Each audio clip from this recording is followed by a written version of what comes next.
This is just a friendly reminder to be thinking of your friends who do not handle the heat while we are about to enter fighting for our life seasons. So if you're going to invite us somewhere, it needs to either be under 70 degrees or there needs to be air conditioning. We thank you.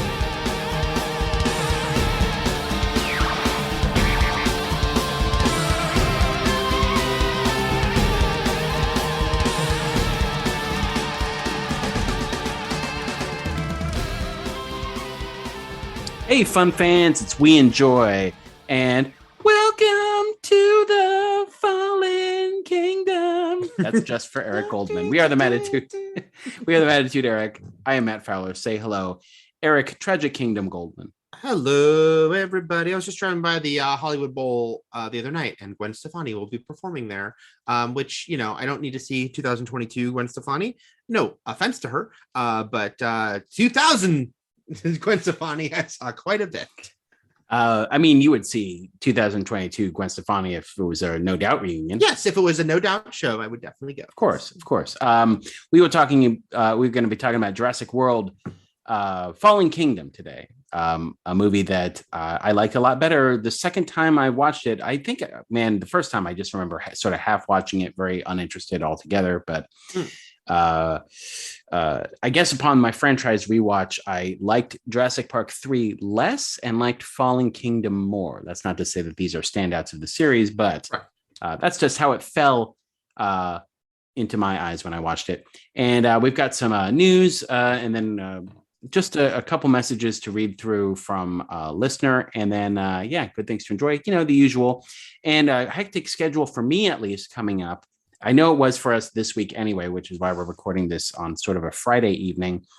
And I didn't return from my Vegas trip until Tuesday. Eric was away all last weekend too. So then just trying to set. And then I went to see AEW wrestling days after you had been in Vegas watching AEW. Yes. So you saw their first ever Los Angeles show. I was in Vegas watching the Double or Nothing. I also went to see Blue Man Group. And then I saw Cirque du Soleil's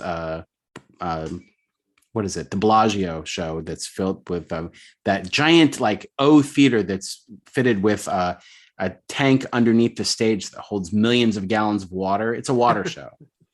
That sounds like the setup for like a scene in a disaster movie. But I watched the French water sports and it was great. And so, it was it's just going to flood us like Poseidon. Yes.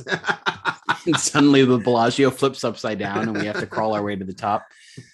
It'll be like the lava in Fallen Kingdom. But your weekend is actually going to sort of saddle up to our news segment, so which is Star Wars Celebration. But before we get into that, I wanted to just say, Eric, there's a lot of stuff. Did you know that? A lot of content out there, a lot of things. I did. A lot of things being made, a lot of TV shows, a lot of movies, a lot of movies. We were on texting TV. Earlier because it's time. We're both members of the TCA, the Television Critics Association, and it's time for us to fill out our ballots for nominations. This is the first round.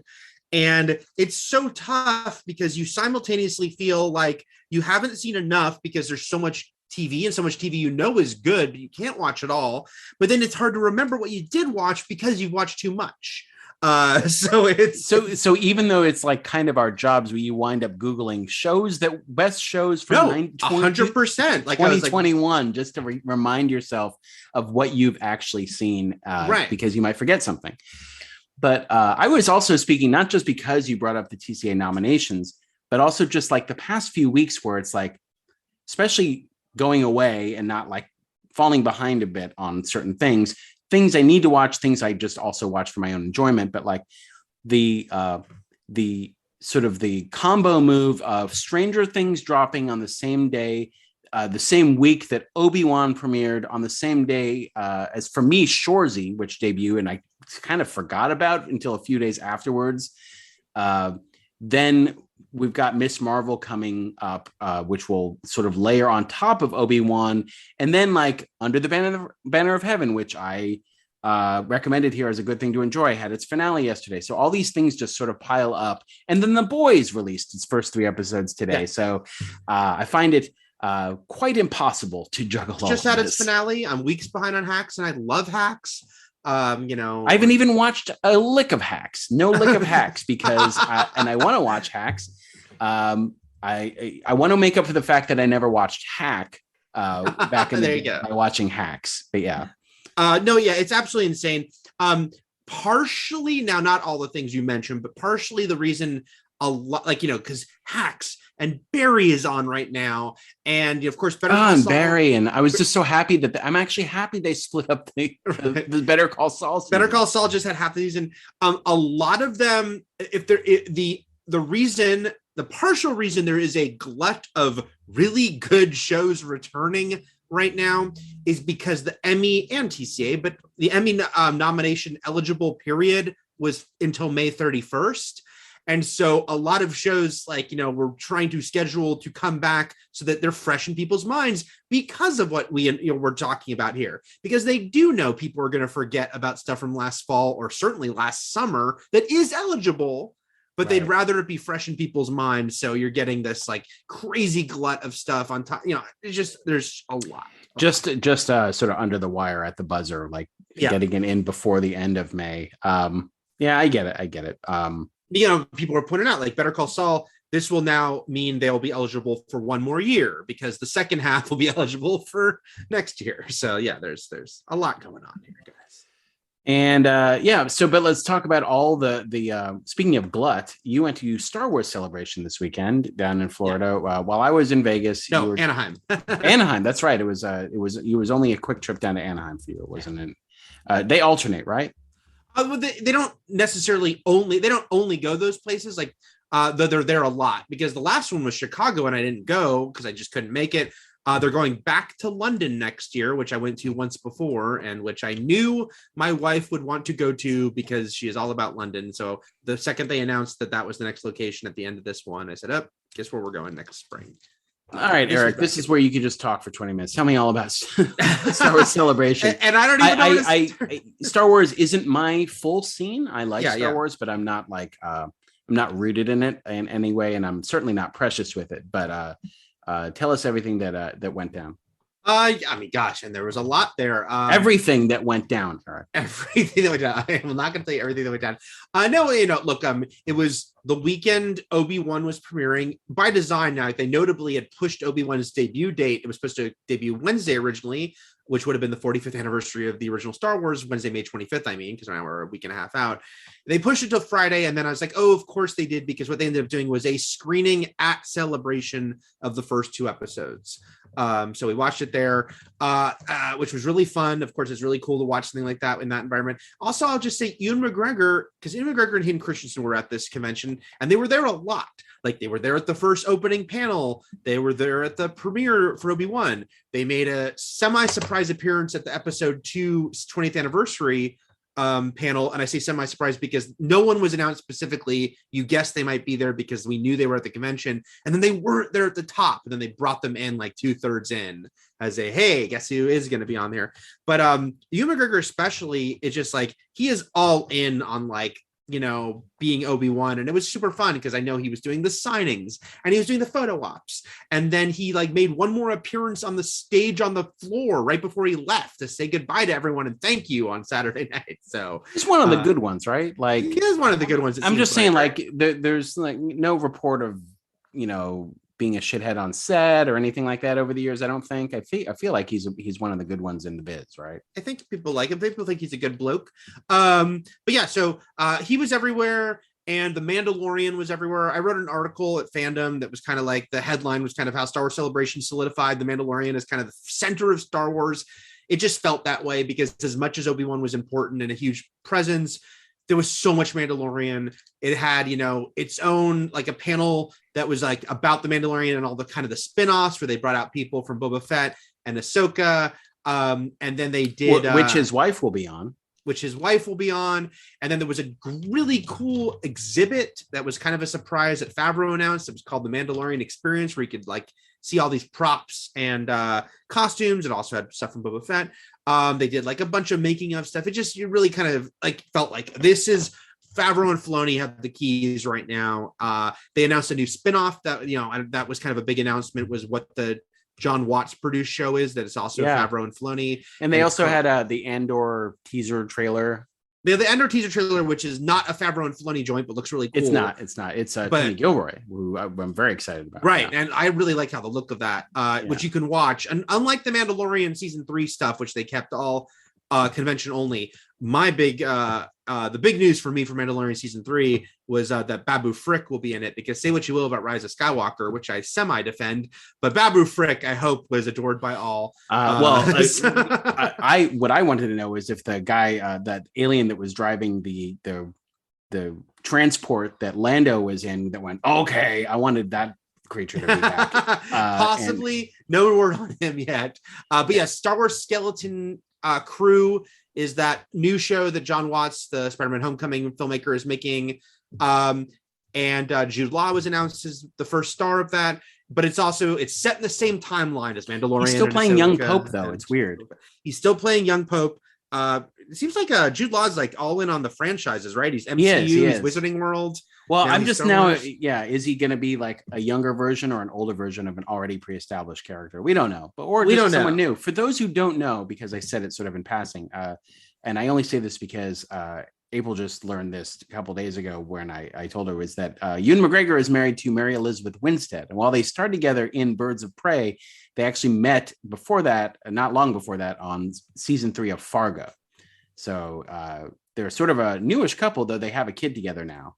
And I guess if anyone says anything bad about Ewan McGregor, it's the circumstances of him and Mary Elizabeth Winstead getting together. Well, perhaps some other relationships weren't over. But that's, very typical of Hollywood. I don't know. That's typical of relationships. That's not typical of Hollywood. Well, I think it's extra typical of Hollywood just because of the circumstances of Hollywood.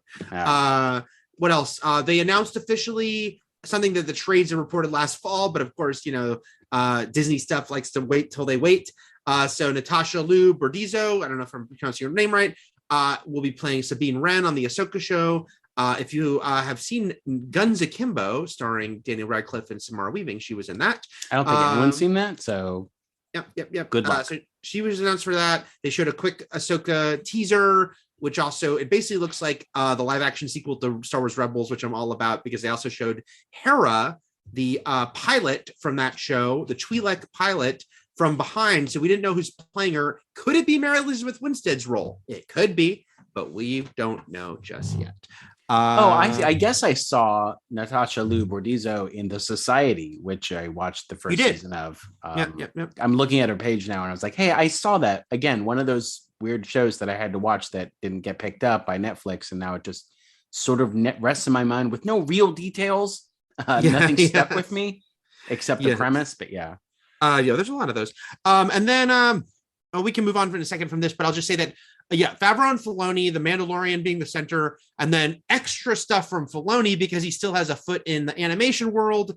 So Bad Batch season 2 was previewed, and then a cool show coming up this fall called Tales of the Jedi, which is an animated show that's an anthology where it's 6 episodes. 3 are about Ahsoka, 3 are about Count Dooku. They both jump through their lives at different eras of their life. And it obviously sounds like that could be the template for more seasons, is like 2 other Jedi, and we get 3 and 3. It's funny, as we're all waiting, has what I referred to the other day at Fandom has Chekhov's Liam Neeson, which is, you keep mentioning, or Qui-Gon. You keep mentioning Qui-Gon on Kenobi. He's got to show up. I think he will show up. And it was funny that they announced at Celebration, Liam Neeson returning to voice Qui-Gon in Tales of the Jedi and the Dooku episodes, although his son will play him as a younger character. I'm just saying Liam Neeson's been hanging out with Lucasfilm. I'm just also saying that Qui-Gon has some splaining to do about the entire Anakin situation. So tell me what exactly you believed Qui-Gon. Well, I'm interested to see what the workaround was. I mean, like, honestly, what if he comes and he's like, you know what, my bad. Like, big whiff there. Super borked. We can't win them all. I'm sorry I told you to train him. Sometimes even Jedis beef it. So and then there's also nestled within the bosom of Star Wars Celebration was little Indiana Jones 5 tease and the Willow TV series trailer, which is a sequel series, correct? Like decades later sequel series. Yep, with Warwick Davis returning as Willow. So, and yeah, one of the young actresses who's also one of the leads is playing like Mad Mardigan's daughter. Yeah, but Joanne Wally's back, and that's all I really care Wally about. is back. Yeah. But yeah, so that was fun. And then Indiana Jones was interesting because once it became clear the big opening like 2-hour Lucasfilm panel would also include non-Star Wars stuff, and Willow was part of it, then I thought, is this going to end with Indiana Jones? Because there was no Star Wars movie news. They'll get there eventually, but right now it's all quiet on the movie front. And so sure enough, it was really cool because John Williams came out and he conducted an orchestra for the new Obi-Wan theme he wrote, but then he did Imperial March, but then he did Indiana Jones, and I was like, okay, Harrison Ford's coming, right? And I was right. Not that I'm brilliant for guessing that. Brilliant. Yes, and Harrison Ford came out, and I thought, oh, they're going to show us an indie trailer, but they didn't. They just showed us an image, and they didn't even give us a title yet. But it was mostly just like, hey, this is coming next year. So there you go. My crush on Joanna Wally from Willow was, it must be said, was formidable. Ah, I did not know that. Yeah. All right. I was just gonna say, but one person on Twitter was funny to me because they said, do you think we need to be worried about Indiana Jones that they didn't show a teaser? I go, no, even if it is a piece of shit, and I hope it's not, they can cut a cool teaser from anything. Like they just decided they didn't want to show us a teaser. That's true. One of my favorite trailers growing up, one of my favorite all-time trailers as a tween, I guess, was Leviathan. The Peter Weller underwater monster movie that sort of rivaled Deep Star 6, I believe, when they had sort of two in the same year. Yeah, and Abyss was the same year. That's right. Was it three of them in the same year? I think it was 1989 for all those. Yeah, and that was a great trailer and a shitty movie, but whatever. So Eric, what did you think of AEW? Oh, it was super fun. It was really cool. I mean, we check in on it once in a while, and as I've said many times, I enjoy AEW, and I wish I watched it more regularly, and I absolutely would if they would get on a goddamn streaming service and make their episodes easy to watch the day after. And because they don't, and because they haven't made an HBO Max deal, I keep hoping, and I'm not, because you're a cord cutter and don't have like access to the TBS or TNT app. Right. So I mostly rely on YouTube clips to watch when people say, oh, this is a great promo, this is a great moment. Otherwise I'd be watching more and more regularly. But it was a very fun show. Of course I had my I wish Bryan Danielson was there, and like little things like that. But it was still very fun. Punk had just won the title, which you saw. It was cool. It was cool to see Athena, formerly known as Ember Moon. I had a very good time at AEW. I don't think there was, it's funny, I don't think there was a dark match proper, but there was just like kind of a little more like talking after. It was very enjoyable. You could tell the crowd, was very enthused, very happy to have them in our fair city, and hopefully they will return. And then Rampage was going to be in Ontario, which you used to have to drive out to see NXT. I'd go to Riverside for NXT. Riverside. Okay. Mm-hmm. Is that further? Felt like it would, I don't know. Maybe equidistant, who knows? Well, now someone's playing the piano. I don't know. I was like, hey, I'm going to podcast, and people I can hear that. People break out guitars, go on the piano. Like, what is happening? It's okay. We have an original score for our podcast. Jesus fucking Christ. All right. So I'm just like, it's like all of a sudden it's like now is the time that they need to like build a house, or like instead they start the jackhammer. It feels a little Naked Gun out there is what I'm saying. Sure. Okay. So we are on the Twitter machine at the Matt Fowler, the Eric Goldman. The podcast is We Enjoy Podcast on Twitter, and over on Patreon, you can either give us a couple bucks a month for an ad-free version of this podcast, or become a Hudson Hawk and give us $4 for not just ad-free content, but extra bonus content. This month will definitely be, and we'll work this out because I have a weird traveling situation, but it'll all work out at some point. When I will watch the next Jurassic Park movie, and then I won't promise what the other one will be if we do another one, but there's Obi-Wan out there. We could always resort to Stranger Things season 4, or we could just wait till they finish the season in July. I think at this point we would wait till they finish the season in July. Yeah, with basically the 2 episodes that are going to run about like 4 hours or whatever. I say let's promise Jurassic World Dominion will be a special episode, and I think there's a good chance you'll get an Obi-Wan episode, guys. I think that's a pretty an Obi-Wan. And so that's over on patreon.com/We Enjoy Podcast. And you can write in on Patreon if you're a Patreon patron, or you can write into weenjoypodcast@gmail.com. Our messages this week only come from Patreon. The first is from Eric. It's from you, Eric. You wrote in and said, this is actually a different Eric.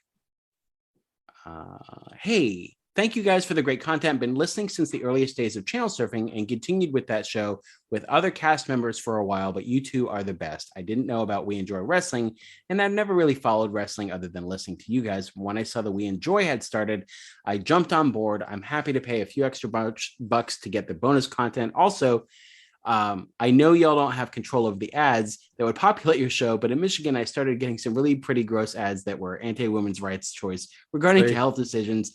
It'd be nice to avoid those. I fill out forms and check off things occasionally over on Spreaker, which is where we host our podcast, saying I don't want this and that, but I may have to revisit that and see what it is that they're pumping through, especially when, in these icky times that we live in. So I for sure never click yes, all political ads. Right. But let's see. But thank you, Eric, for being a Hudson Hawk, and I appreciate that. And as well as everyone else who either upgraded their patronage or joined as a Hudson Hawk. Thank you, guys. Absolutely. And our next one comes also on Patreon from Mike, who writes in to thank you, Eric, for addressing my biggest annoyance with Jurassic World, which was when you said, Eric, the no, I want to stay with him part in the car. Remember with Owen at the end? Something I really appreciate about the Jurassic World series is the return of Dr. Wu. He's far closer to the novel version than he was in the original Jurassic Park. The monsters conversation with Masrani was basically taken from the first novel. Even Camp Cretaceous does him well. Speaking of Camp Cretaceous, my family and I love that series. We watch every season as it comes out, and my son will watch it on repeat ad nauseum. It wove itself into the movie canon very well until season 4, at least. The only thing I have to say about Fallen Kingdom is that I refuse to accept Maisie as anything less than 5% Raptor. They teased it in their introduction. Knee lift, Shakma finds a way, Mike. Side note, if you still care, the Spinosaurus hybridization happened after the events of Lost World. That's what was in the lab in Jurassic. That's what the lab in Jurassic Park 3 was for. The info can be found by quote unquote hacking the Dino Protection Group and Masrani websites. All part of a pseudo ARG promoting Jurassic World and Fallen Kingdom. It's also kind of a retcon after it was discovered that the Spinosaurus was very different than its presentation in Jurassic Park 3.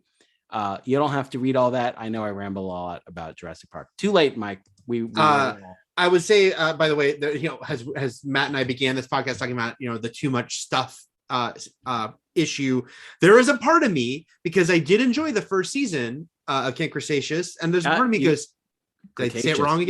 You'll get it one day. I'm never going to get it. No, I'm never going to get it. Never going to get it. Are you on There's Vogue? a part of me that wants to watch all of the rest of it before the new movie, but that's not going to happen. But I think about it, but I'm not going to actually do it. I enjoyed what I saw. All right, and that's our messages for this week. Oh wait, I have an email. I mean, not an email. What you got? A tweet that came to you and I earlier today, from Ron RAHN. I hope I'm pronouncing your name, Ron, correctly. Who asked, "Hello guys, longtime fan of your various pods over the years. For you, how do premiere events work for films? Is it like celebs, press, then a percent of the general public, or can anyone grab tickets if they are in the area?" And this might have been prompted by me tweeting that I was at the Miss Marvel premiere last night. I think they called it a fan event or something like that. So the basic answer to your question is there's never tickets on sale for the general public. I shouldn't say never, but 99% of the time there's not on sale for the general public. It is, cast and crew, press, etc. But there is generally some quote unquote general public there through there's giveaways, there's different things, radio station promotions. I will say I've noticed, because I've gone to a few Marvel premieres now, at every single Marvel premiere, is a group of cosplayers, and Trish and I often discuss how do they get where does the pool of cosplayers come from, and how do you get selected, because then they're always outside. They have kind of a special section on the red carpet. A lot of times the stars will come over and take pictures with them, and then they're always in the theater sitting together. So there's got to be a place, something that you enter to do that. But it's a specific system. It's not just like, hey, tickets on sale for the premiere to Doctor Strange. But you're also talking very specifically about like red carpet premieres, because advanced press screenings, like it also depends on the market. So which I don't usually do here, I have a lot of invitations to go see things early, but I find that I don't like the theaters that that they give the advanced screenings at. So I usually wind up waiting a week and a half until the movie actually releases, and I can see it at a theater that I like with much better sound. And it's all, but in those screenings I go to, there are general public who either, like you said, won tickets or bought tickets or whatever. But like, I don't think it's ever buying, but there'll be like a lot of times from radio stations. But what I'm getting at is that like I'm not going to premieres. These are like evening or afternoon shows that are just advanced for critics, and there'll be a few rows for the critics. Yes, and then the rest of the theater is filled with the plebs, with the general population. Which there's a whole thing about that, and how sometimes you kind of feel like they're trying to like kind of sweeten the experience for the critics by having quote unquote a regular audience there who might, if they're having a really enthusiastic because when we watch something we're like right like but Ron, you were specifically asking about premiere events. So it's like it's possible to get into those. It's not impossible, but I think it's about being in the right place, right time, as far as promotions, giveaways, etc. But I do want to know about the cosplay gang, because they definitely, there's some system set up. So that's my pseudo answer for you about that. I hope Ron listens to this podcast. He says he's a longtime fan of our various podcasts. Okay. One would hope. I would hope. I believe in you. He didn't tweet at the podcast. He tweeted both of us. So I'm hoping he's listening to this specific podcast and not one of our other ones from the past. If not, I hope you all enjoyed our information. Yeah, just the explanation in general. Maybe it was someone else's question as well. So we're going to get into our good things to enjoy. But before we do that, let's talk about what we're going to start next week. Because obviously with Dominion opening up, we're wrapping up the Jurassic marathon that we've done here, the franchise recap. And we're going to start, we're not doing a new, our next thing is themed, but it is not a franchise recap. We got a franchise down the line, guys, and buckle up. We're not going to say what it is yet, but buckle up for that one. But the way you said that, it makes me think it's Fast and Furious, but we already did that. So, so we're going to go back 40 years to the year 1982 and pick from that. And we had, Eric made up a whole sort of list, and we just decided that we're going to do a pick'ems, which is like, we'll do 6 movies, right? 6? Yep. And we're avoiding franchise movies from that year because we might do those later. So it's like we're avoiding, but we're avoiding like say The Thing, because we might either do a John Carpenter recap or a Kurt Russell thing, even though we've already The Thing and its prequel, because there is a 2-movie franchise there, or like again Blade Runner and Wrath of Khan, stuff like that. So that leaves sort of like these single serving movies out there, of which there are some good ones, because 82 was a very strong year. Like there's a lot of good movies celebrating their 40th anniversary this year. And so we're going to just alternate picks. So Eric's pick is first. So Eric, what is next week's assignment? What have you next week's assignment is I don't know if it's a curveball because it's a very acclaimed movie, but it's certainly not a genre movie or anything like that. It's just a very acclaimed movie that I haven't seen in ages, but I know still is held in high esteem, and I'm very curious to revisit. And that is 1982's Tootsie. Which, by the way, just a coincidence, after I picked it, Matt, last night was in Hollywood for the Miss Marvel premiere, and all these posters were up for Tootsie the Musical coming soon. Well, I was going to say, when I was just recently out there in Burbank, there were banners hanging from street signs all in North Hollywood for the Tootsie Musical. I had not seen those ads yet, so that had nothing to do with it. It was literally, but it was just me looking at the list of 1982 movies, not part of a franchise, that I know are very good or supposed to be good. I have seen Tootsie, but I probably haven't seen Tootsie in 30 something years. Hasn't been 40. So but it's been a long time. Tootsie was a movie first, correct? It was sort of like a situation where the musical came after. Yes. Like, so many Broadway musicals now are based on movies. I have never seen Tootsie. Interesting. So, Okay. I have just a little less knowledge than you, the Okay. person who's only seen it once a long, long time ago. So Well, yeah. I think I saw it more than once, but I don't think I've seen it. You're Since like, I was used to watch Tootsie every Saturday night. Yeah. No, but I saw it more than once. I think I saw it a couple times on cable, but it's been 30 something years. So it's been a while.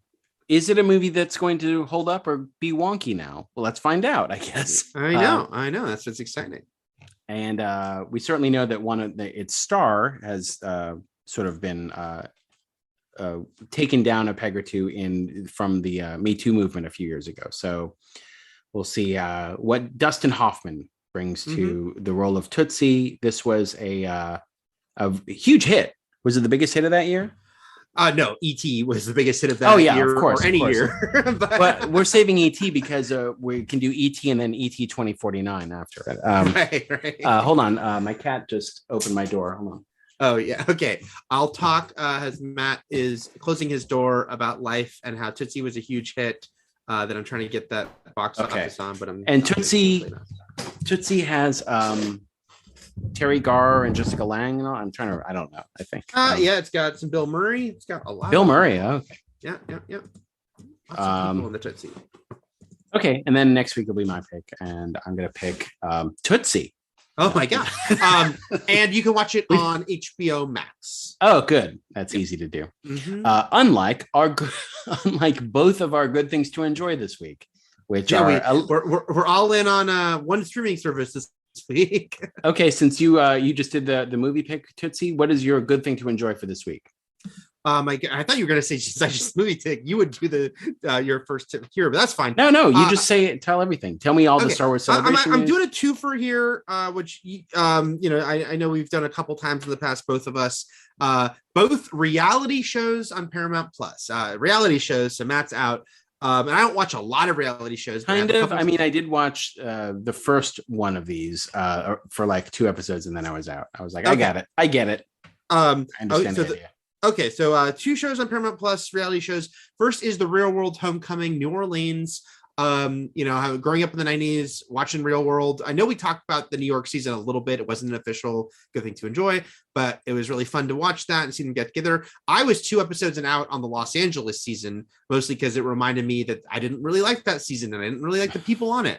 I didn't watch any of that, yeah. New Orleans, though, is a really good cast. Like rewatching it, it's like, and they all look great. Everyone has aged well. Man, what was in the water that season in New Orleans? Because right.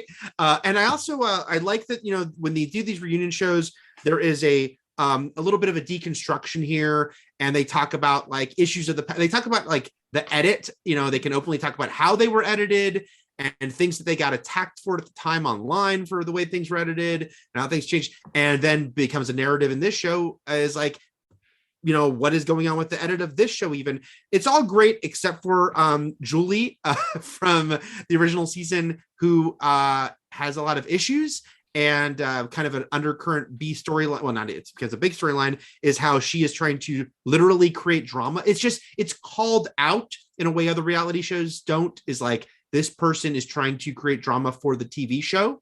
And that's interesting thing about it is that because they can kind of be meta with these reunion seasons. Anyway, I'm mixed feelings about her presence, because I would be lying to say she doesn't ever provide some drama, but it's manufactured drama because she's trying to, but then they know that about her, the other castmates. So that's an interesting thing. Anyway, though, so there's a cringe factor whenever she starts doing her thing, but otherwise I find it very interesting. Fun group of people, and Melissa is delightful and she can monologue about anything. So that is my first recommendation. And my other, and I'll keep this one shorter because I've already even recommended different seasons of this show before, but I do want to note that Survivor 42 just concluded on CBS, which means it's all available on Paramount Plus. I've mentioned before my huge fandom of Survivor that will never go away, but I just want to say season 42, great season. If you're one of those people who dabbles in Survivor or watched it but stopped watching it, I will say this is a season I heavily recommend, and often as is the case, it comes down to casting. This is a great cast, great group of people, clever group of people, a good-natured group of people. It's a lot less bitter than sometimes in Survivor things can be, where people take things really personally. This group tended to not do that. There was a lot more amusement when people got voted out than anger. that like, hey, good game, guys, not the like, you betrayed me.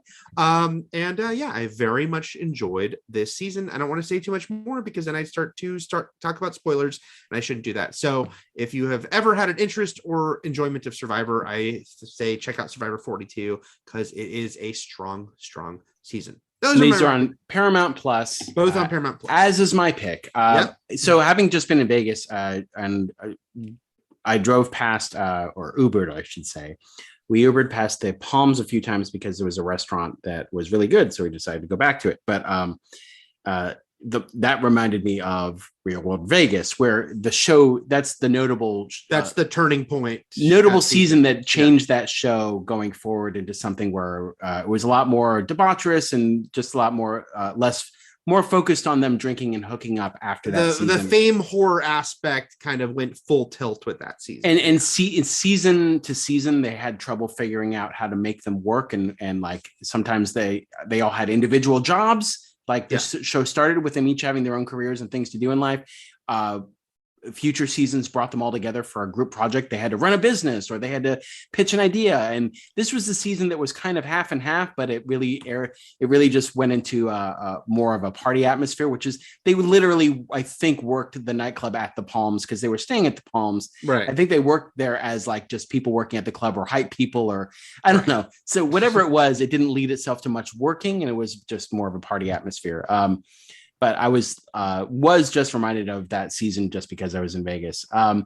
My pick is Star Trek: Strange New World. Now, here's the deal. I like Star Wars more than Star Trek, but I like Star Trek. I would say I'm not a hardcore fan of either, but I do lean towards Star Wars. Mm-hmm. I do watch the Star Trek new shows. See, I have much bigger gaps in my Star Trek watching. Yeah, there's a lot of the old series I did not. Well, Deep Space Nine, I only watched maybe the first 3 episodes, and I've only seen a third of Next Gen. Like it's just wasn't something. The movies I've seen all of them; those are easy enough to watch. And I know the casts of these shows, like Voyager and stuff like that, but not major plot points. Right.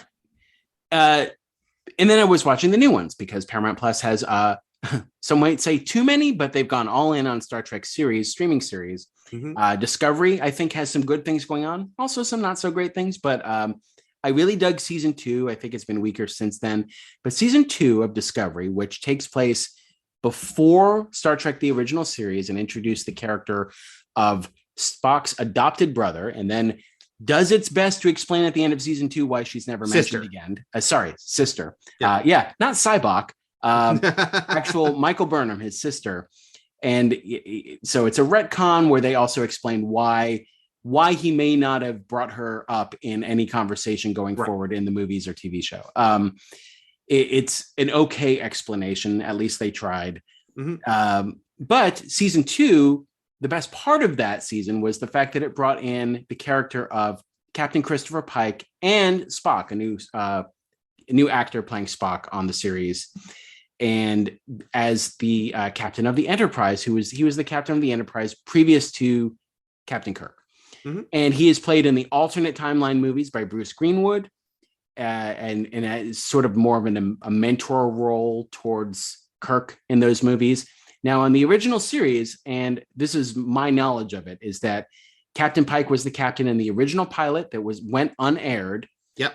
And later on in season 1, when Desilu Productions was worried about like being able to make episodes fast enough because they were behind in schedule, they did a 2-parter that repurposed footage from the unaired pilot featuring Christopher Pike and retold his story in a new way that sort of explained where he was now, which was sort of like this doomed character, scarred, confined to like a machine where he could barely speak, and it like used the aliens with the on Talos 4 or whatever. Season 2 of Discovery brought in Pike, incorporated all of the stuff from the Menagerie, which was that 2-parter episode, and I guess also previously The Cage, which was the unaired pilot, in a really cool way, in a way that a casual fan like myself could understand. And now, because it's one of those rare occasions where a character was just so popular and so well received that they got a spin-off show. I don't think it was ever really an original plan of that to do this, But because Anson Mount was so warmly welcomed by the Star Trek fans as Captain Pike, they brought him in for his own show. And now we're sort of have another prequel series to TOS, right? Yep. And a much more direct one, because you're on the Enterprise. You're like aiming much more directly to, these events that we know on the same ship. And I'm not fully caught up. I've watched 3 of the 5. It's a weekly show, episodes that have aired. I've seen 3 of the 5 as well, Matt. I really dig it. I dig it a lot. Too. It feels a lot more like the Planet of the Week episodes that the original series was known for. It's got an episodic quality. The Discovery leans very heavily into serialization, which is good. It's one of those things where does that gel with what Star Trek is, and is that what Star Trek fans want? I think it's good to have both. So I think because Picard does too, serialization, but Next Gen, which I have seen all of, was also a Planet of the Week show, and so this is definitely a return to that classic. And I appreciate that. Again, you should have both. And it's got Ethan Peck also. So Anson Mount returns as Christopher Pike. Ethan Peck, who was the new Spock, is back as Spock, the science officer on the Enterprise at this point. And it also brings in characters who are in the original series on the Enterprise, including Uhura. So we've got an actress playing young Uhura, Celia Rose Gooding. And then we've got Jess Bush playing Nurse Christine Chapel, who was on the original series in a couple of the movies, as well as some new characters. Well, Rebecca Romaine, I should say, also is reprising her role from season 2 of Discovery as number 1. And we've got a new character named Lan Noonien Singh. And I don't think at this point we know, at least in the episodes I've watched, I don't know how this Noonien Singh is related to Khan Noonien Singh. We do know that. Maybe you've only seen 2, or I've seen 4. I don't know. Maybe you've seen more. They did talk a bit about that. Okay. I didn't think we'd never know. Yeah. I haven't seen all the episodes. So Christina Chong is playing Lan Noonien Singh, who's the security chief. Anyway, I think it's a really well-made sci-fi show. I don't think you need to kind of know a lot about Star Trek, because I don't. No. To enjoy it. So I recommend Star Trek Strange New World. No, I completely agree with all of that. It's a really fun show, very likable cast. There is something very comforting about the fact that it's not serialized. As much as we love great serialized TV, it felt like, maybe the pendulum did swing too far in sort of this era the other way. And which is not to say there aren't some undercurrents of ongoing stuff. There's definitely like little undercurrents. It's not the main focus. They go to Strange New Worlds every week. It's right there in the title. And really good vibe. And I agree with you, because I'm a very casual Trek fan. I've seen all the original series and all of Next Gen and all the movies. And that's all I can say. I've seen some Deep Space Nine. I've seen the first 2 seasons of Discovery. I've seen most of Picard, but I have so many huge gaps. I watched season 1 of Picard, but not season 2. But I've never seen Enterprise or Voyager. I might have seen like half an episode of each. But all that being said, you can watch this show, not be a hardcore Trekkie, and I think definitely still enjoy it for what it is and enjoy the characters. It's very accessible. And it's got Paul Wesley is supposed to show up in the 2nd season as James Kirk, but right now, older brother Sam Kirk is on the Enterprise. Because on a single episode of the original series, William Shatner played the corpse of Kirk's brother laying there. It was just Shatner with slightly different hair and a fake mustache. And now we get to know that character played by a different actor. Because wasn't Kirk's dad George Samuel Kirk Sr.? And so this is George Samuel Kirk Jr., but goes by Sam, I believe. I think you're saying more than I know, man. I think that's how it goes. Hardcore right here. I guess there's also, if people care about actual characters from the original series, T'Pring is also there, who is like Spock's fiance. So anyway, I thought she was. I don't know. I was gonna say I thought she was a new character, but I don't know. Is she a new character? I don't know. So. I thought she was on. I think you're saying incorrect things, but I could be wrong. No, she was. It says here she was on an episode called Amok Time. Yeah, in the original series. Look, this is not something I can stand firmly on. I don't know. You call yourself a casual fan, yet you've also seen way more Trek than me. So I must be a super soft casual. I've seen way much more than you, and that means I still have missed hundreds of hours of Star Trek. We will never be a loss for Star Trek television. Let's move from one franchise to another and get into the second movie in the Jurassic World trilogy, Fallen Kingdom. Full spoilers for Fallen Kingdom. Eric, did you still not like this movie the first time you watched it? Oh no. So I liked this movie more than you the first time I saw it. Oh, okay, good. Yeah. Then I don't feel like we can be on uneven ground for this recap, because I really did appreciate this movie a lot more this time. I must have just I feel like I really didn't care when I watched it the first time. No, I mean, you're not alone. I mean, when it opened, I think I told you, I remember we looked up Rotten Tomatoes score and it's 1 point lower than Jurassic Park 3. There was a lot. Look, the Jurassic World movies have been kind of hated on to some extent by a lot of people while making a shitload of money. I do remember seeing this and not liking it as much as the first Jurassic World, which is still the case, but enjoying it. And the things that I did enjoy about it, when I watched it again, because this was my first time seeing it in the theater and I wondered what I think, and I still enjoyed it. I still think it's got some clunkiness to it and it's a little oddly paced in the middle, but that there is also some things to really enjoy about it.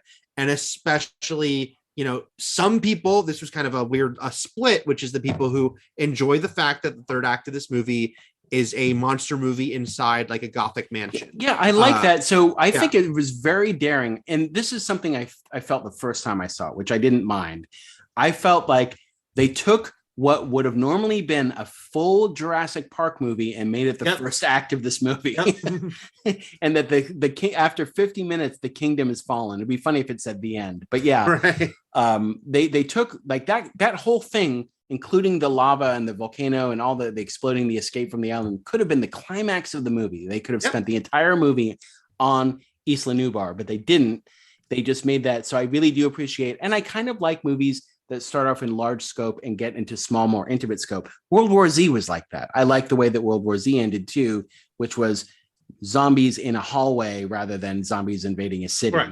I mean, look, even Empire Strikes Back does that, because the walkers is the giant battle, right, of the movie, and then it's a personal battle at the end of the movie. So, going forward with this entire Jurassic recap, obviously, the first movie has stayed a classic in my mind. Nothing changed. I liked the second movie a little more this time than I did before. I liked the third movie less. Yep.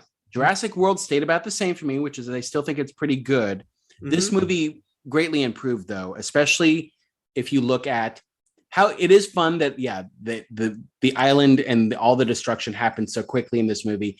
And they really did fix, they bicker a little bit at the beginning, but they fix a lot of the Claire and Owen issues. And they basically just bring Claire on board as somebody who is pro-dinosaur. She's shed all of her, whatever corporateness from the first movie. And she's just also made a full action star in a way that she had to sort of she had to be redeemed in order for that to happen in the first movie. Right. And this is also the first movie, and it feels weird to say this, with kind of real bad guys, bad guys who are will kill you, that were the people in Hammond's nephew in Lost World. He was bad, but he wasn't going to ever kill Ian Malcolm. He wasn't going to execute them or leave them on an island that's exploding or keep them in a dungeon. So this is sort of the first actual sort of mustache twirling villain we get here. And, but it does also come with a retcon of Hammond and a character that we'd never been mentioned before, which is Lockwood, and that entire past relationship, which didn't go down as awkwardly for me this time than it did the first time I saw the movie. Obviously, but it's still a little could be that I could have expected it, but it's still not this many movies into the series. It's not and then this happened and there's human cloning and stuff like that.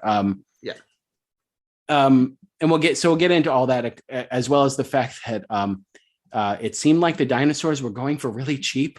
Can we talk about that later, please? That is a very funny, weird thing about this movie. Spent $10 million on a T-Rex? It seems crazy how cheap they're going, all things considered. It seems crazy that because I think he's we could make about $100 million. He's got a real Dr. Evil problem. They're going to sell these dinosaurs for less than this movie cost to make.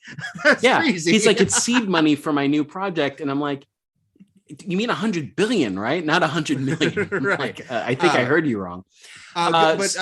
Mentioning what you mentioned about like, did any my rankings, almost all of these stayed the same for me for the most part, but I agree with you on Lost World is probably up. Lost World and Jurassic Park 3 both kind of sort of more firmly swapping spaces for me, because a few years ago I would have said I like the third one more than the second one. But rewatching them, the strengths of the second one stood out more, the weaknesses of the third one stood out more. Fallen Kingdom stayed a little more the same, but I guess I'm firmly able to say now that the third one I think is the weakest, and I wouldn't have said that a few weeks ago. But now watching them again, that's stand out to me. There are horrible houses that go for like $2 million, and for like twice that you can get a Stegosaurus. That seems ridiculous. The only Stegosaurus on Earth. Yes. Okay. This movie was directed by J.A. Bayona, who did The Orphanage. Also, I don't think I recognized the name J.A. Bayona until Penny Dreadful. He directed the first 2 episodes of Penny Dreadful, and that's when his name sort of like got into my radar. He will also direct the first 2 episodes, or has already directed the first 2 episodes of Lord of the Rings, The Rings of Power for Amazon. And so he took over for Colin Trevorrow here. Who still was godfathering the series and co-wrote this movie. Yeah. Yes. And this movie also brought in Jeff Goldblum to sort of bookend the movie, and actually got to say he said the line, "Welcome to Jurassic World."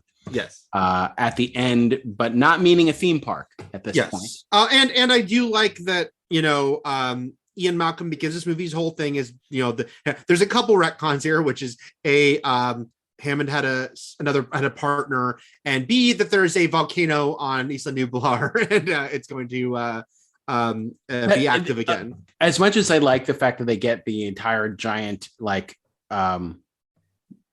mega climax out of the way of the first in the movie, even though it was all kind of spoiled in the trailer, it is funny that they land, and again, we already said it, this could have been the entire movie. It feels so quick that the island was about to explode. You know what I mean? Yeah. Like, of course. they're there, and like 2 hours later, it's like, well. And it begs questions about, well, obviously this volcano was destined to explode, which means Jurassic World would only have lasted 3 more years, and they would have had to answer this question about what to do with the dinosaurs at this point, one way or the other, I guess, without a horrible massacre to aim people more towards saying don't save them. But I was going to say that I think it works, and it makes sense that Ian Malcolm is like, let them die, not in a malicious way, but in his this should never have happened way. It's a correction that, that people played with science that they shouldn't have, and did things they shouldn't have. And yet this is also the saddest dinosaur movie, and that's saying something. The saddest, yes. Following the Field of Dead Gretel and Brachiosauruses. Trish. Gretel would never see this. Trish saw it once and will not watch it again. It not only is like all those poor dinosaurs falling in the water, but then like sailing off and watching them on the island as the smoke comes in. Oh, the Brachiosaurus, which they were like, that's the Brachiosaurus from the first movie you're watching die. They're doing press for this. They're like, oh, what? Are you kidding? No, I'm not kidding. Just like they said, the T-Rex who makes it off the island, we still have but they're like, oh yeah, that Brachiosaurus, that's the character from the first movie. That's so she's terrible. Sadly watching as she's that makes it even worse. So much worse.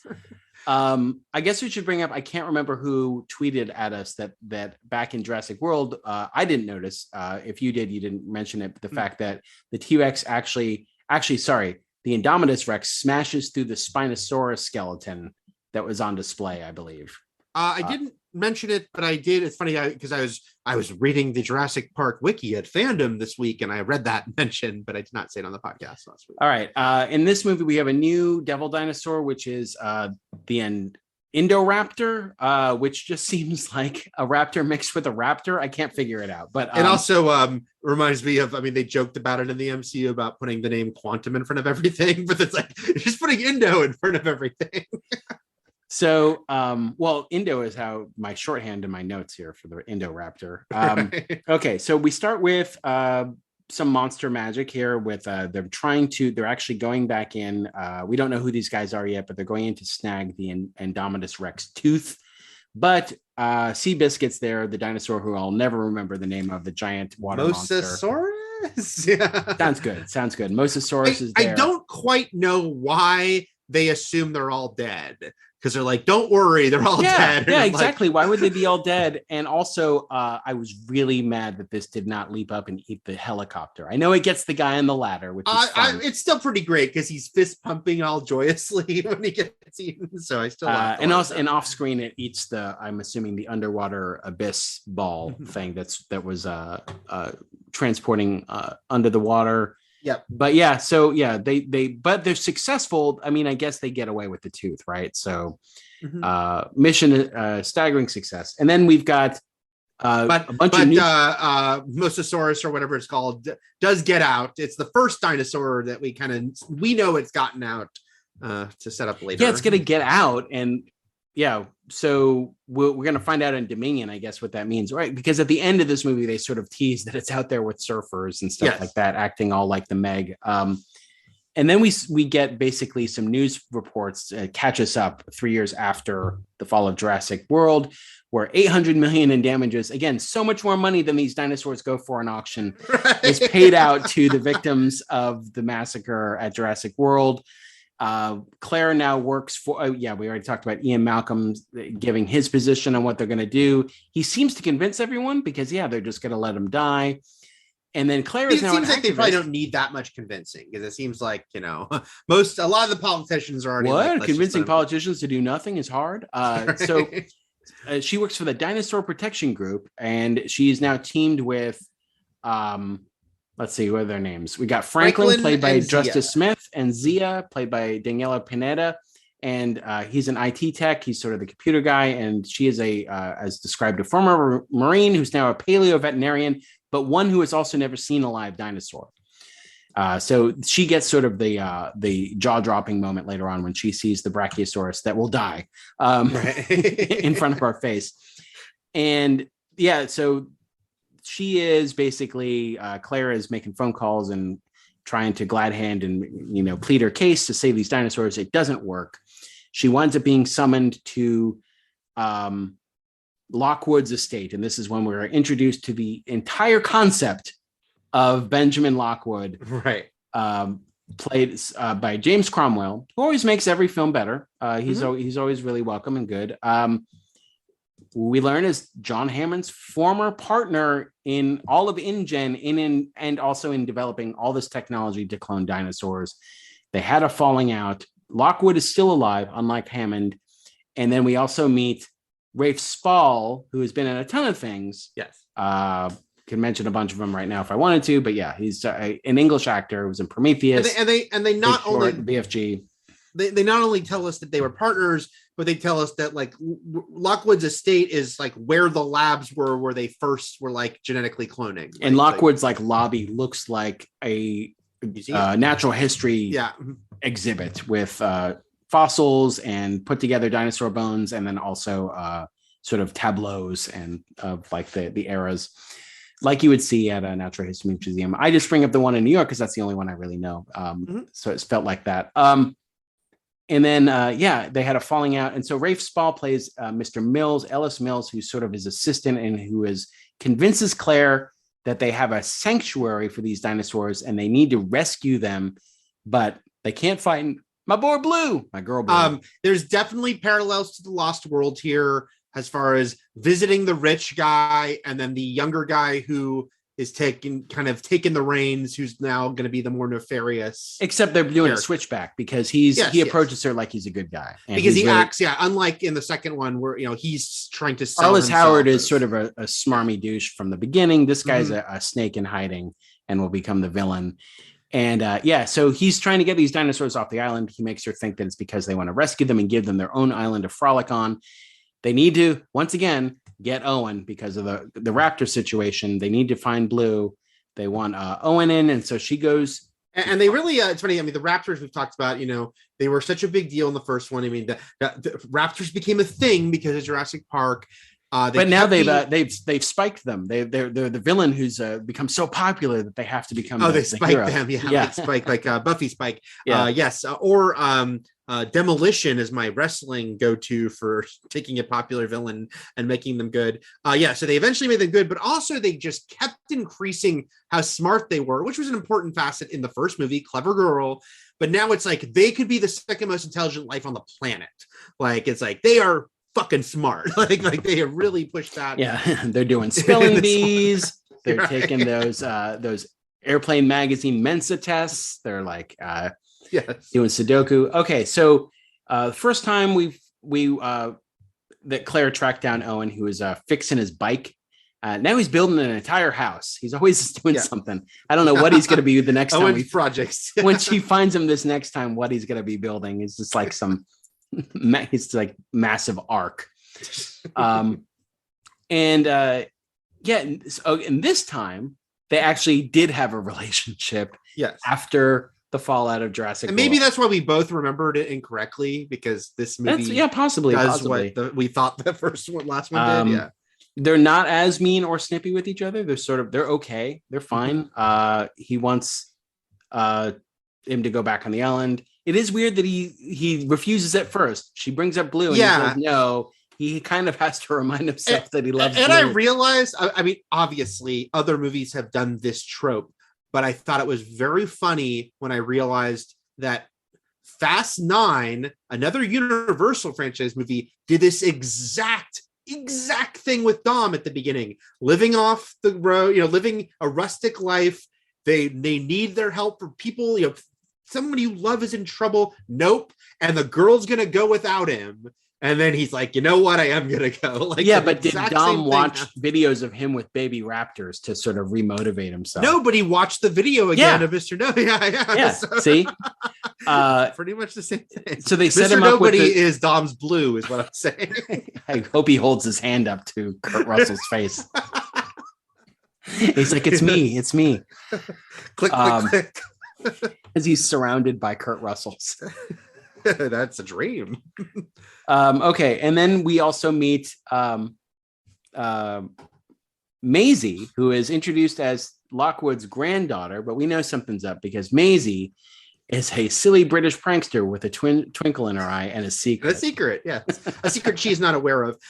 I noticed, Matt, watching it this time, there is a few awkwardly ADR'd lines in this movie, specifically around The Truth of Maisie, that felt very studio. Like the audience isn't going to get it, so you need to add a few more. Yeah. And the first one I noted is when she says to Lockwood, they're talking about her mom, and she says, "Do I look like her?" And he goes, "Oh, yes." And then a very awkward, obvious ADR is Cromwell saying, "You could be her mirror image." Not needed. He just said you look just like her. Right. But it felt like someone at Universal said, you could have her name. Right. Someone felt that needed to be underlined. Yeah. You're a clone.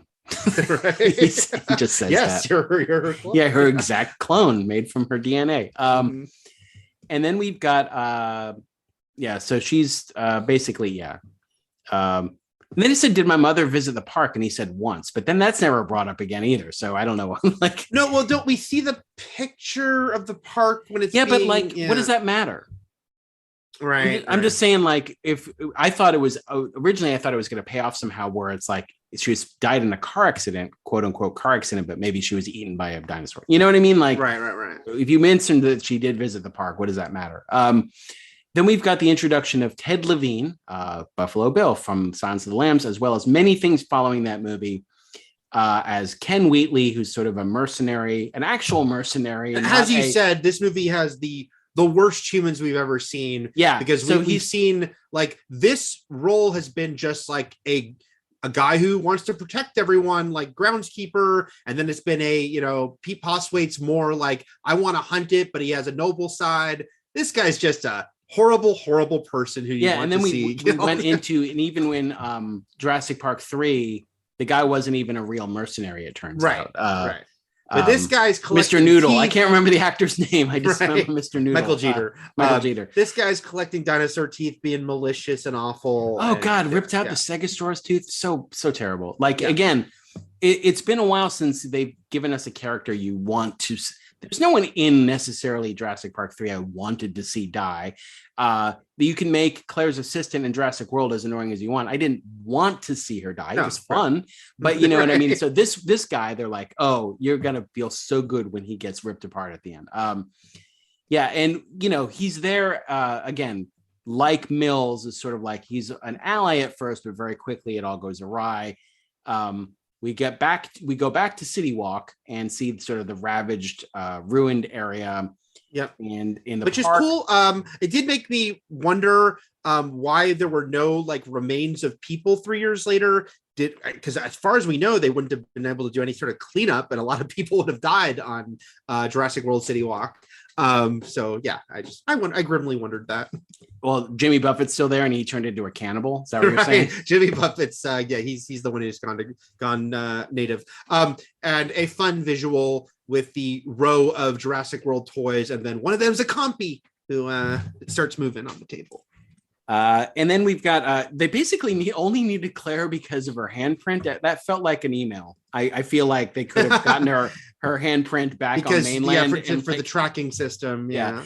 But I still feel like with all the technology, they clone actual human beings. They could like copy her handprint. I feel. Right. Anyway, she's still on the island. They needed Owen because he needs to do his handprint thing for the raptor. They find Blue. They bring him out there. He does the hand thing. But then they instantly dart her, and then everything goes awry, and a guy actually shoots Blue, and they knock Owen out. And this is, again, 5 minutes after being on the island, everything starts exploding. It is full volcano death time. Yes. And they dart Owen. There's a fun scene where he's paralyzed, but lava's coming toward him, and it's kind of like like an inch away from him. But Wheatley is immediately, and this is before he takes the Stegosaurus tooth. Obviously, that's worse than killing Owen. But he's going to leave Owen to die. So this is the first like, oh shit, these are actual nefarious bad guys who will kill you to get what they want. And so then from there, it's we're also basically Mills at this moment also does a heel turn right away because he starts being mean to Maisie. And so then you get a sense that he's also not like who he was. His full plot isn't revealed quite yet, but this movie also has a lot of slime in people's faces, by the way. Yes. Owen gets licked. He gets good T-Rex by a triceratops nod all over him later on. We should also mention though that Wheatley is a bastard and he likes collecting teeth and he's sadistic and he wants his bonus. He's very our bonus. He keeps yelling for his bonus that he wants. We got the blue one. He wants the bonus. He got the blue one. And I was just backtracking for 1 second to say that Zia seeing the Brachiosaurus is a return to kind of the like that moment of like the grandeur moment that some of the last couple movies skipped over a little bit because she has that like. It's so beautiful. It's just that shortly after we're going to watch these dinosaurs die, and we're going to get like Jurassic Park theme slowly played on a piano like a dirge. By the way, we forgot to mention. I'm so glad you said that. Michael Giacchino scoring these movies because I really love his score to these movies. He uses the themes a lot from the Williams themes, but he has original themes too. I love his main Jurassic World theme, which only plays in the closing credits of this, I think. There's a real like sort of Imperial March theme going on here because there was the villains. So where they're back on the Lockwood compound and all that, it's like gets really ominous. Mm-hmm. I don't know who that Devilsaurus is. We never really figured out a name for that red one with the horns. But yeah, so basically, Claire and Zia is taken, and Claire and Franklin have to get out of that room because it's locked and there's a dinosaur after them, and it almost very cool visual with it in the tunnel has the lava is dripping down. And so that's the thing. So they have to. It sort of compounds the problems because the island's exploding, the lava's flowing. They're also trapped in a room. They have to get out. But then it's like a good song. The island's exploding, the lava is flowing. Is that we didn't start the dinosaurs fire? Trapped in the room. We didn't start the lava. I think all the dinosaurs are just like, we're used to them sort of just running, like even from the first movie. I felt like this was a great callback because almost every movie has had a callback to the like caught in the middle of the stampede. But this one, they're all like gangway, exit stage left. Because it's all of them. It's usually one or two races of a species of dinosaur. This time it's all of them because they're all gonna die because it's horrible. But they're all still fighting each other. Where the T-Rex kills the Triceratops, does the big roar, which is like the poster shot. T-Rex again saves one of our heroes, which is but man, like they're basically, Claire and Franklin are in the ball and Owen's not in the ball, but like they all have to dive off the island into the water and it's sad. And then they're all sinking and Owen saves them, but so much. All the dinos falling in the water. It's really well done. Yeah, it is. It's upsetting, but it's thrilling, and it's this sequence is very strong. And these are evil bastards doing all this, but man, do they have a much better operation than Hammond's nephew had in Lost World, because it cuts to they'd already basically captured all of the species. They capture the T-Rex off camera because you're like, oh, is the T-Rex gonna die? She doesn't, but they somehow grabbed her off camera. Yes. Yeah, they're just better. They're just better at this. Right. Well, they had a couple decades to train. It's like, this isn't my first dinosaur island. You're like, what? Don't be a fuck up like Hammond, like that other crew that Eli sent. Stupid. And so this is the scene when all the dinosaurs are captured, and he pulls out the Stegosaurus tooth, and he's a huge jackass who you want to see get torn to shreds. My notes say pulls Dino's tooth. That motherfucker. Yep. That's what his Wikipedia entry says too. Yes. And then there's like the escape to the boat because they're in the truck and they have to jump the thing under the boat as it's taking off, and then they have to stow away on the ship and watch the Brachiosaurus die. It's terrible. It's all awful. Ruined my wife's night. And speaking of awful, Toby Jones shows up. I'm kidding. He's great. I mean, a little wasted in this movie, but he's because snivelly and it feels like there'll be more with him and like what the way he's introduced, and I do wish there was a little more to the villain's plot than just create an Indoraptor. Like that seems to be what it is. Like they obviously everything comes back to wanting to weaponize dinosaurs, and even Claire and Owen later on in the movie. They don't spend the movie bickering. They don't spend the movie. Yeah, they're just sort of singularly focused, and they're a much better team and much easier to absorb as movie heroes in this entry. But they were both like, I ran Jurassic World. I gave approval for the Indominus Rex, and he's like, I helped train raptors. What did I think I was doing? Right. So they sort of take responsibility in their own right for what's going on. But so Mills's plan is to auction off these dinosaurs for a paltry sum. Right. Way too cheap. It's crazy how I think less than like Action Comics #1 is sold, Twitter was almost sold for $44 billion, and they're asking they're starting a bid on a Tyrannosaurus Rex at like $5 million. It's crazy. Even $100 million in seed money doesn't seem like enough for anything. It just seems it's very odd why they're so cheap. They should not be that cheap. I feel like Scott Evil needs to talk to them about what money costs now. But then the whole thing is that they've already made a Indoraptor prototype, but that is the emotionless, cruelest version, and that blue, if blue is used for more Indoraptors, they'll be much more, they can work with humans, because blue is such the most empathetic, the videos that Owen watches show, like she had the most empathy, the most like human, reactions to things. And that would be the idea, is use blue to make more Indoraptors. But now they've got one that is just the one without a soul. It's like Spike before he got soul back, or Angelus, the Angelus Indoraptor.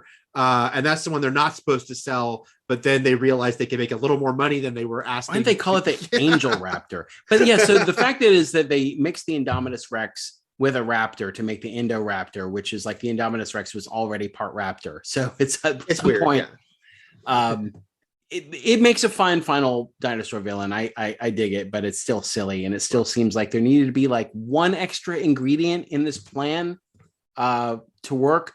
But that being said, Mills is not just content on leaving people on an island to die, he actually murders Lockwood himself. So yes, he's a full-on murderer in this movie. It's not like just a sabotage like the first movie, somebody out for a buck and it's sort of an accidental sabotage. It's not like the hunters in the second movie who aren't trying to kill human beings or do actually, do anything too terrible other than bring dinosaurs to a theme park. And then 3, it's just a kid who gets lost. This movie has actual villains to the point where Dr. Wu is even taken aback when Mills decides to auction off the prototype Indoraptor at the end, which is too dangerous to be in anyone's hands. This seems to settle on a middle ground for Wu, because in the first movie he was very friendly, although he was excited by the cloning that our heroes were saying you shouldn't be doing. He was much more of a villain in Jurassic World. In this one, he's Dr. Frankenstein. He was so excited, and now realizing that they're using these things for terrible purposes, and that they're going too far with what he has been doing. And also, Blue's blood winds up getting tainted because they have to go get T-Rex blood, and so there's the whole sleeping T-Rex scene when they're trying to heal Blue, and played for comedy, close call, but mostly played for comedy, like sneaking around the T-Rex, riding his head. I will mix in some of the special features I watched on this movie. Just to note that this movie had a shitload of really great animatronics. A lot more animatronics were used in this one than the Jurassic World before this, including the Blue they operate on, and the T-Rex that they're in the cell with that, Claire gets on top of. And they talked about how they had this, and they showed the video of the full-size T-Rex and how they made a soft spot for Bryce Dallas Howard to get on, so it wouldn't be the very hard outer shell that the T-Rex had otherwise. And they look fantastic. These dinosaurs do.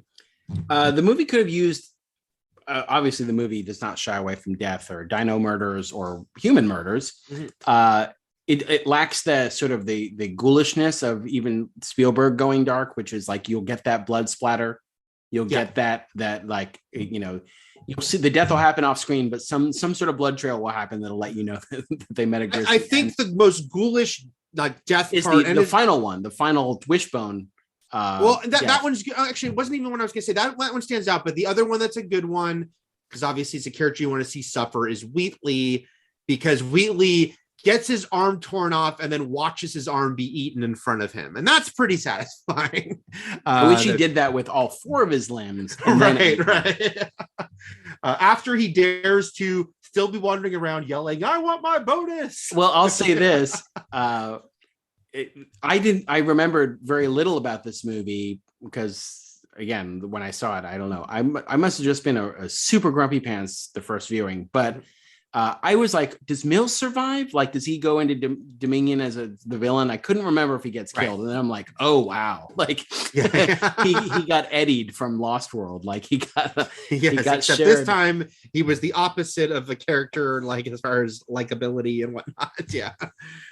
So basically, the second half of this movie takes place on the Lockwood estate, which with a lot of sneaking around. Like, we get the dino auction. We've got these, the rogues gallery, the who's who that we usually see in these movies of like black market dealers and gun runners and stuff like that. And this guy's from the Eastern Bloc, and he looks like the guys from Requiem for a Dream. What they're doing on their other weekends. Oh, the businessmen, the ass guys. Yes. and he's like introducing them. And these are the ass boys. Right.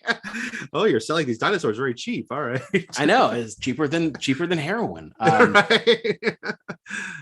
So, oh man, now I'm just thinking of them making dinosaurs go ass to ass, and I don't like Matt. You brought it up. If people haven't seen Requiem for a Dream, they are missing out.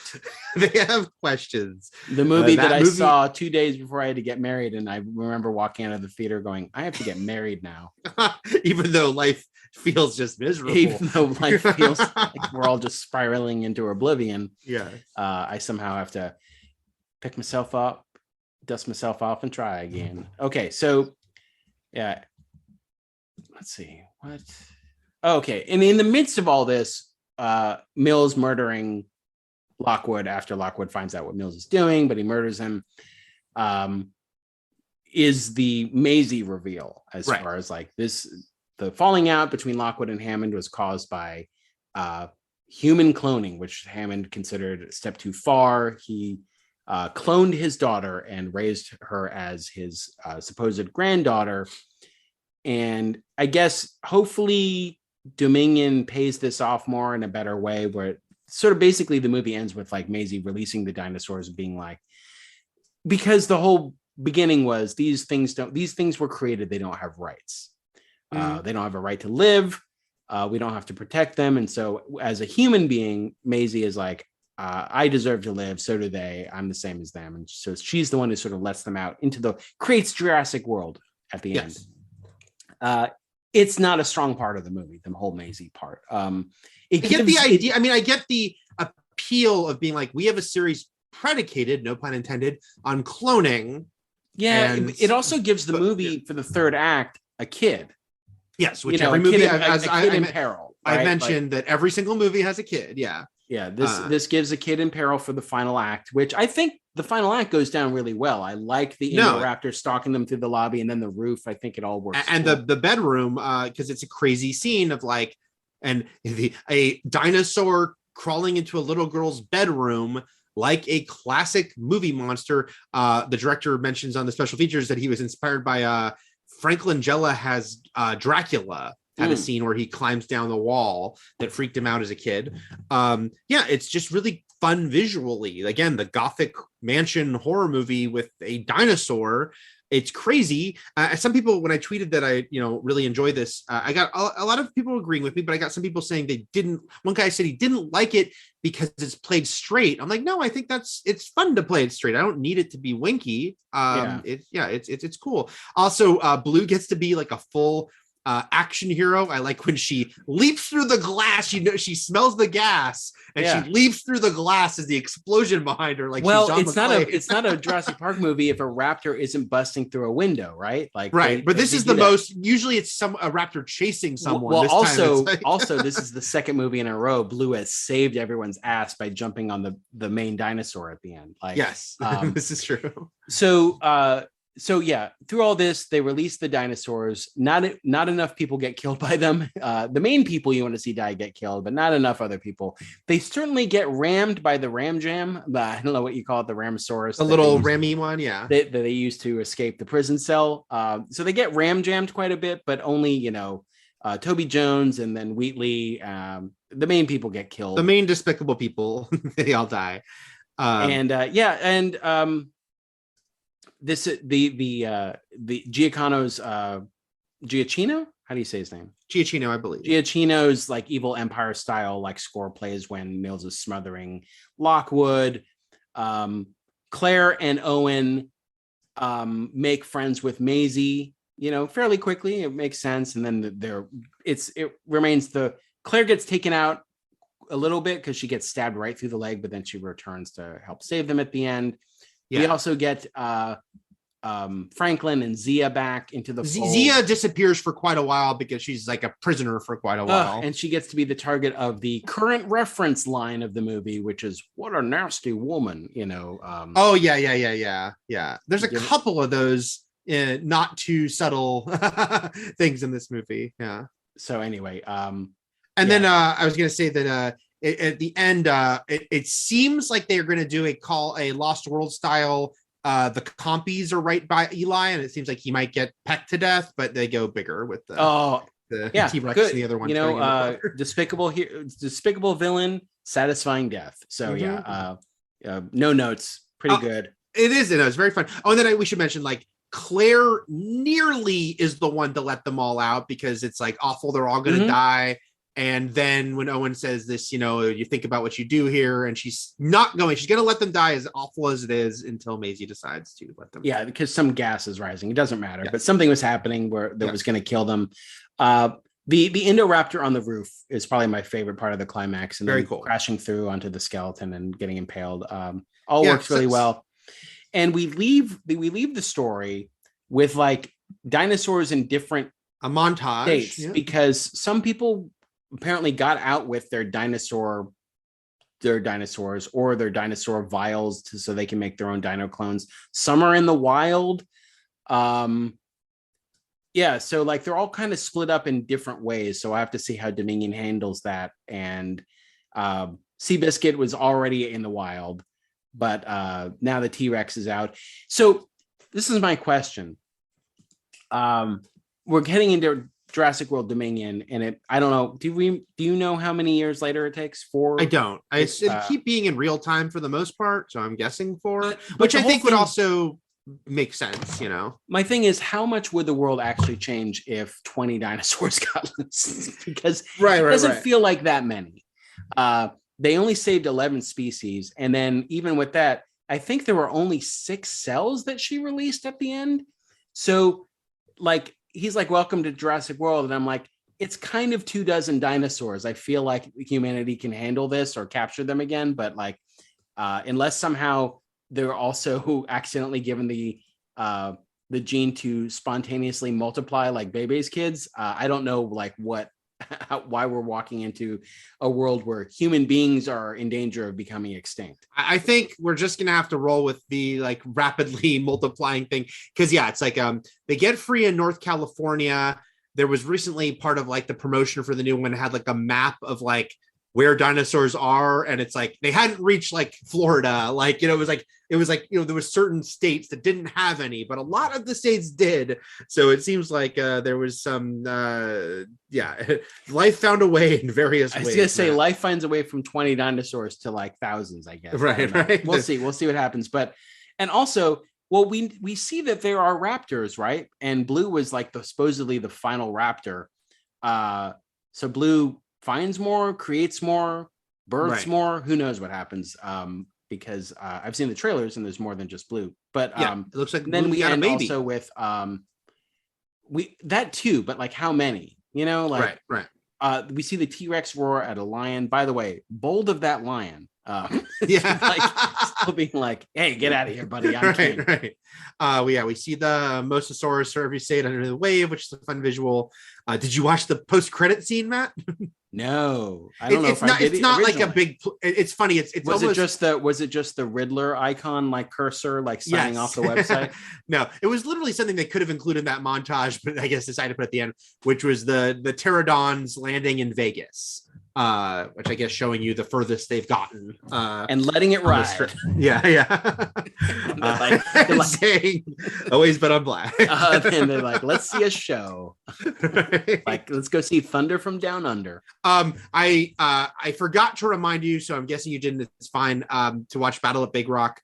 I did. But it's like a 10-minute short. And it's fun. It shows you a little slice of life of the dinosaurs interact, what it's like with some people now finding dinosaurs in their life. And so you can check that out on YouTube. Does it explain like if you get them wet, they multiply like gremlins? Like it does not. Dr. Wu was just fucking around and decided to add that. Well, he's like, I added the Mogwai gene, and you're like, no.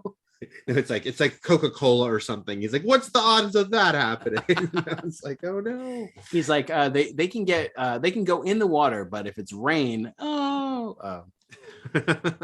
All right. Well, that's all the actual released Jurassic films until this point. So the next one will hit theaters next week, Jurassic World Dominion, and we'll check that out and see how it wraps everything up by also bringing back how it raptors everything up. I wish it raptured everything up. Sam Neill and Laura Dern will also return, and Jeff Goldblum presumably has a bigger role than just his testimony scene in this movie. Yes. And who gets to say welcome to in this movie? And what will they say welcome to? Or will they all say Jurassic Universe? Welcome to Jurassic Galaxy. Right. And I'm curious, we don't have to do too much speculation on it, but it's like, they're doing that funny thing of like, this is the conclusion, but not really, because they're already saying like, oh, we don't mean we'll never make another one, but it feels like if this is in any way the conclusion, it's like, is this aimed towards a Planet of the Apes type? Like, not that they're going to become walking around. Is this all like, Rise of the Planet of the Apes prequel stuff that we didn't realize? Right. But just like, how much is this like the fall of human society or not? I'm curious. Is this a precursor to Super Mario Brothers? Because everything becomes Koopas. Ooh, shit. Yeah, that's all tied together. I mean, that's going to be Universal. You got Chris Pratt. So everything. I'm telling you, if Alan doesn't use that raptor throat whistle I'm walking out. It's 0 out of 0, 0 out of 10 stars. As a Jurassic Park 3 redemption, it needs it. Maybe William H. Macy and Tay Leone come back. They ride in on a chopper at the end with a Gatling gun. Yeah. All right. Until next time. Next week when we'll actually, for a regular episode, be doing Tootsie. And if you're a Hudson Hawk, on Patreon, you can listen to our Jurassic World, which will also come out sometime next week. Until Jurassic then, World Dominion, but yeah, Jurassic World not colon, right? I think there is a colon. No, you might be right. I think you're right. I think it's just Fallen Kingdom at a colon. Yeah, but I think Dominion. They can't get. There's absolutely no solidarity or continuity to any of the Jurassic sequel titles. At all. By the way, this has been pissing me off with Star Wars too, because I was writing about the celebration, and like Star Wars : The Clone Wars is followed by Star Wars Rebels : Guys, come on. I know. It's Make awful. a decision. It's terrible. Yeah. It's the worst thing that I think we've ever experienced in our society. Definitely. Sure, definitely. Certainly recently. All right. Until next time, everything is possible, but nothing is real. And Shockma. Shockma. Shockma!